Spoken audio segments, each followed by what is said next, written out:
Namaste. Today's talk explores how Indus Valley seal found from Gujarat to Sindhu River, Gilgit and Afghanistan may reveal the ancient place name called Magan. Based on the recent decipherment work by Sri Yajnadevam, who built a phonetic database from 5,000 glyphs, this discussion takes a leap of faith to decode the long mysterious toponym Magan through the lens of seal inscription.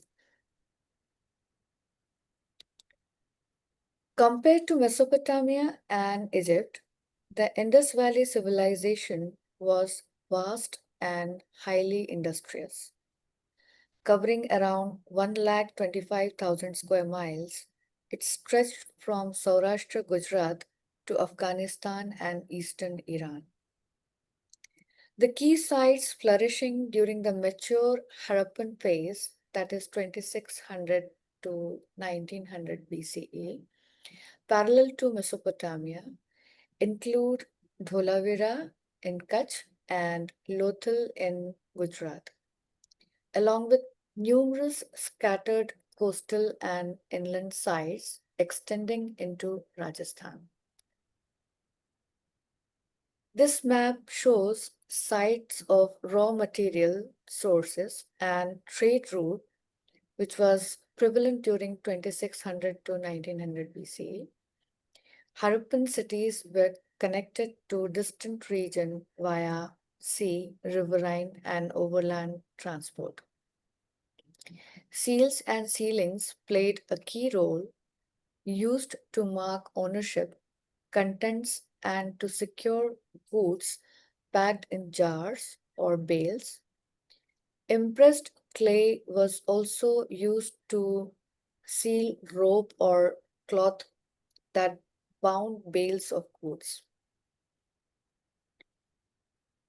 According to me, the use of seals were very similar to our today's time. These seals likely served as early cargo documentation, noting export ports, transshipment hubs, and import destinations, functioning much like bill of lading. For high value or restricted goods, something like Corleonian jewelry, seals may have identified cargo contents, origin, and intended port of entry. At each port, harbor authorities or custom officials verified seals during loading and unloading. These seals were broken at the destination to confirm the receipt and complete the trade transaction. There arises a situation. We now have phonetic values like vowels and consonants to each glyph. Now the seals are speaking to us. Let's now see how Yajnadevam deciphered these seals in the next slide.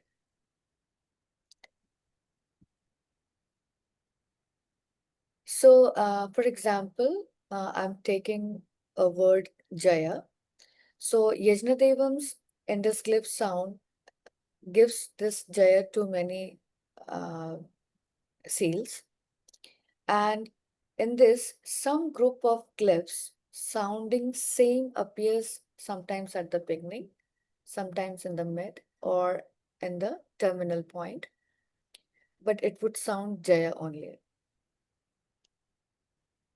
Now, this is a seal from Shortugai Harappan, and which is a Harappan seal found in Shortugai, which is in northern Afghanistan region. And this looks like the same glyph which has been given in different group of glyphs of different seals. Now, Yajnadevam's decipherment faces a challenge because many glyphs groups that sound like Jaya appears in different visual forms also. So these can mean different things like place name or person's name. We may not know, but distinct feature of the glyph or distinct visual of the glyph can be observed for different things. So there lay a challenge to understand what exactly these seals are depicting. Now, what could be the meaning of these seals? Because most of these seals which Yajnadevam has given is appear to be like slogan or motto like things which appear in today's times coins also. Furthermore, it is unlikely that a vast industrial zone spanning for 125 square miles would rely solely on slogan, like interaction for trade. Instead, it may have used multilingual phrases to communicate with neighboring civilizations. This raises important questions. What did these slogans signify? Could the name or the same phonetic values encode other layers of meaning or information? So the three questions now arise is while Yajnadevam identifies Madra, a place name, the prominent question would be, what about the other place names? So it was not just Madra with whom we were interacting during those times. Could the same phonetic value which is seen in the slogan or the mottos uh, can recall name of places, goods, items, and people? Could it be possibly hidden in the guise of Sanskrit slogans? So these questions arise and which are pertinent uh, to for us to find out a solution to it. To find the solution, we need to have a theory. Of course, the seals are the evidence, and inference is the IVC seals, which may have uh, may be referring to mix of toponyms, commodities, and personal names. It is very highly likely, and it can be tested with the help of Yajnadevam's phonetic values itself, with the help of the archaeological research repository of IVC sites and their trade connection found in the Sumerian cuneiform texts. So overall, the evidence, the inference, and the testing of all the evidence with the help of the background knowledge, we can come to a kind of a solution if those same phonetic values are speaking to us in a different way. Today's task was, and the toughest problem was to find or explore the place named Magan. I found an interesting decipherment of Yajnadevam in the form of Sanskrit word makani, which means oblation. And I tried to gather all those seals together, and by putting them together, we find this. Sometimes this word mocha is found in the beginning point or as a soul or in the mid or sometimes at the terminal point. So these could mean names, and what could it mean then? So I found three types of variation of this word. The first is mocha, which comes in between kam, mokan, kamsam. It comes with mokani, and it also comes as mokan. So there are three variation: mocha, mokan, and mokani. So in mocha, you can see I can read it very well with the help of Yajnadevan's phonetic values. It says Shatam Mada Moka Varam. So it's something very interesting to note. You will be reading it from the right to left side. It will read Shatam, Mother, Moka, Varan.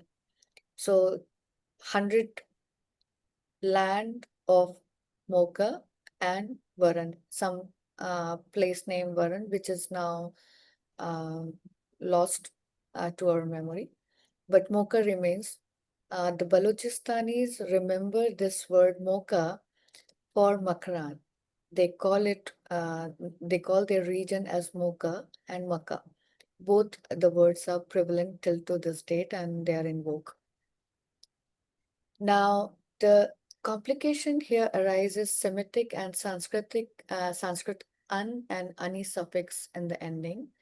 And with the Semitic one, the and ani both are used for plural forms.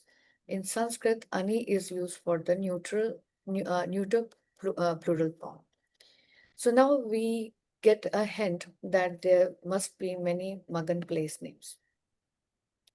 So our task becomes to find out more place names called Magan. Now, Magan names speculated for diorite-rich place like Makran and Oman by various researchers for the last 100 years. While now Mokani suggests more Makka-related places with the help of these seal decipherment. There is a cuneiform text evidence where it says that Manishtushu, a Sumerian king, Akkadian king, he fought with Manium, who was the king of Magan, and he also fought with 32 lords of Magan. So when they say that 32 lords of Magan, there must be many Magan named colonies or places, because a king fighting with 32 lords would mean there were different Magan places. So exploring many Magan. So we come to almost last phase of our understanding of many Magans with the help of seal. Here in this picture, you can see that Colombot et al. Has given us an idea with his understanding that there was a Magan place name called Magan in the Sinai Hills, which is just adjacent of the River Nile towards Arabia, northern Arabian. And he identifies this for the Antiochus fourth campaign which was made in 160 BC. 160 BC. He further clarifies that these are the places which are found in the statue of Darius I, and he endorses that the place called Meluha was alongside of the Red Sea and the coastal Red Sea, and Magan was in the Sinai. He creates more complication by reading these.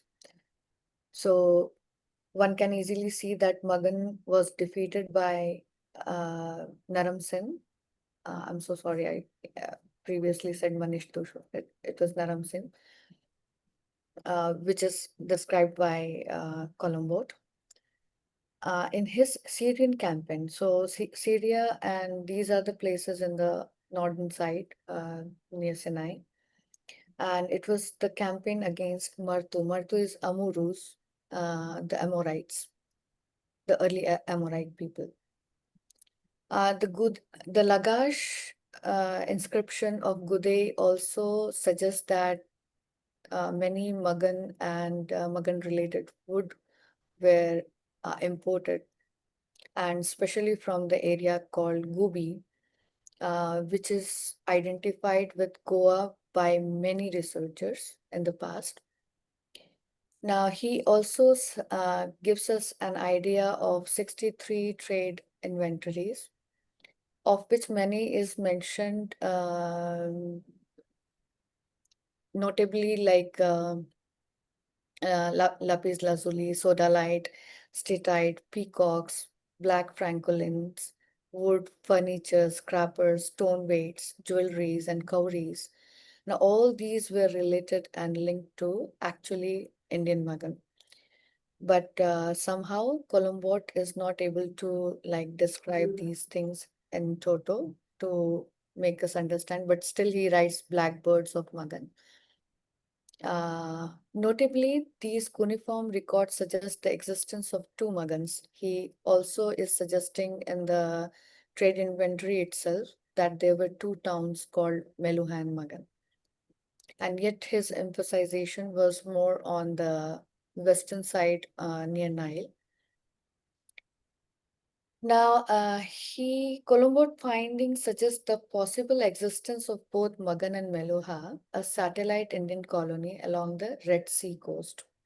Although his overall conclusion dismissed the connection between Eastern Magan and Makran, his research provides strong evidence that the people of Magan, skilled in metallurgy since 6 to 7000 BCE, likely colonized the diorite-rich regions and shared their expertise with the Egyptians from around 5000 BCE. So we know that it was very much prevalent, the metallurgy was very much prevalent from such ancient times. By the time of Antiochus IV, these colonies must have grown large and extensive enough to function almost as independent states. So this could be a reason why we see a Meluhan village near Lagash, and it was situated between Akshak and Lagash. So one can locate the Lagash region over here. So the route of the Carnelians and their manufacturing centers in Dholavira and Lothal cannot be uh, denied. And the presence of seals and other inventory entries in Guaba, when triangulated with the phonetic value of glyph Mokani, provides strong evidence of Eastern Magan, and that is Makran and Meluha. Meluha is yet to be identified, and we will see in the next video how I try to how I try to how I try to decipher this whole situation. Now, in the seal, do we find the king called Manium and Akkadian king Manishtushu in the IBC seals, which were contemporaries to each other? And I found that there are 63 entries in the name of Manium, in sometimes very much similar glyphs and sometimes in a different glyph. And I also found the name Manishtushu in the form of Mansani, and which can mean Manish with the Ani ending, which would mean other kings also of different cities, because the Sumerian said there had been many cities and there had been many rulers, like for the Lagash, Akshak, Kish, and uh, Martu, Susa, and Elam, and the upper regions like Murray and all. So they all had their own chieftains and kings. So the takeaway of this study was that the sound assigned to glyphs by Yajnadevam are clear and intelligible. This talk focused on the place name Magan, and the seal reading indicates multiple Magan associated locations through plural forms like Mokani and Makani. shedding light on the mystery of geographically distinct Magans. The name of Magan King Maniam and Sumerian figure Manishtushu can be interpreted using Yajnadevam's syllabic tables. So it is a breakthrough with the help of Yajnadevam's phonetic values given to the glyphs that now the IBC seals are speaking to us. Thank you.